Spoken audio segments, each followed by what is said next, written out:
So, what does James say about the black people of Mu and the colonization of the Americas? First, in the 1931 Children of Mu, page 98, James states, "The ancient Amazon route. Two of the most puzzling questions I've had to solve to be the slightest bit satisfied with my work was to tell how Negroes got to Atlantis and how Negroes got to Africa. Two facts had to be faced. Fact 1, all the earth was peopled from Mu, the motherland. Fact 2, the home of the Negro in the motherland was at the southwest corner of Mu, which is now represented by various clusters of islands called Melanesia, and here today are Negroes, descendants of those who were saved when Mu was engulfed. The Tibetan tablet map answers the questions. The inhabitants of the Melanesian islands prove it." And from the same book on page 101, "As is shown by various documents, Atlantis had a colored population in the south. I have never come across any documents showing that any Negroes were known in Central and North America. Being in Atlantis and none in Central and North America, the question was, how did they get into Atlantis? Subsequently, the Tibetan map answered the question. They came through the Amazonian Sea, therefore never touched Central or North America. In Africa, the Negroes and Negroids spread themselves out, multiplied and prospered up to the time that the mountains were raised. Then they suffered. The Zulus have a tradition that they did not always live in South Africa.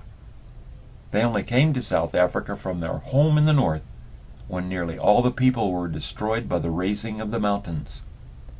A company escaped with their lives and came to South Africa. These were the forefathers of the Zulu nation." With regards to the claims of sovereignty over America as the original indigenous people, and using James Churchward as a source, the Washita, as a black nation, never peopled North or Central America. Since James wrote that no Negroes were in Central and North America, it is ridiculous for the Washita nation to claim to be an indigenous people of America and to use him as a source to make this claim. Another point arises from James' earlier quote. Fact 1, all the earth was peopled from Mu, the motherland. The Washita nation's apparent claim to be the only people descended from Mu is not supported by James' writing. In summary, the use of James Churchward's name and theories to support or lend credibility to the theory of a black indigenous people in North and Central America is academic and scholarly fraud.